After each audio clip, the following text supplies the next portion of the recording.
ഒരേ വഴിയിലൂടെ തുടങ്ങി 17 കൊല്ലം പിന്നിട്ട 4 പെൺകുട്ടികൾ. ഒടുവിൽ അവർ പിരിയുകയാണ്.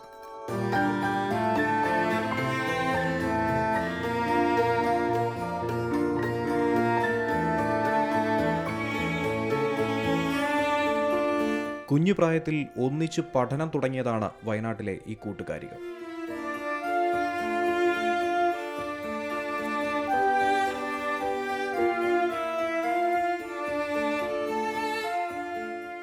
സ്കൂൾ മുതൽ കോളേജ് വരെ ഒരേ ക്ലാസ്സിൽ. ഇപ്പോൾ പഠനം പൂർത്തിയാക്കി വേർപിരിയുമ്പോൾ ഈ സൗഹൃദയാത്രയാണ് ശ്രദ്ധേയമാകുന്നത്. നമ്മളെല്ലാ ക്ലാസ്സിൽ നിന്നും ഇനിയിപ്പോൾ കാണൂലല്ലോ എന്ന് പറഞ്ഞ് യാത്ര പറഞ്ഞിട്ട് പോകും. പക്ഷെ പിന്നെയും അവിടെ തന്നെ എത്തുമ്പോൾ ഭയങ്കര സന്തോഷമാണ്, ഭയങ്കര അൺഎക്സ്പെക്റ്റഡ് ആയിട്ട് തോന്നും. നമ്മൾ കോമൺ ആയിട്ട് നമ്മൾ മാത്രമേ ഉള്ളൂ, അല്ലാതെ നമുക്ക് കോമൺ ആയിട്ട് കല്യാണത്തിന് പോകാൻ ഫാമിലി റിലേറ്റീവ്സ് അങ്ങനെയൊന്നും ഇല്ലാത്തതുകൊണ്ട്.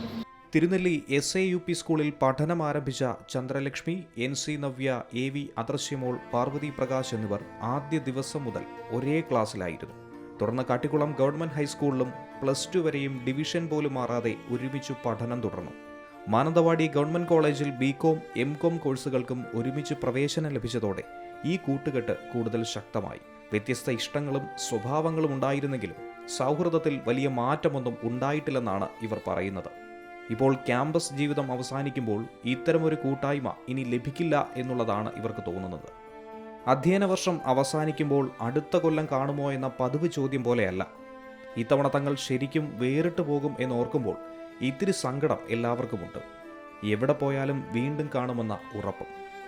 C Malayalam news, Wayanad. ഏറ്റവും പുതിയ വാർത്തകളും വിശേഷങ്ങളും വിരൽത്തുമ്പിലറിയാൻ സി മലയാളം ന്യൂസ് എല്ലാ ഡിജിറ്റൽ പ്ലാറ്റ്ഫോമുകളിലും ലഭ്യം.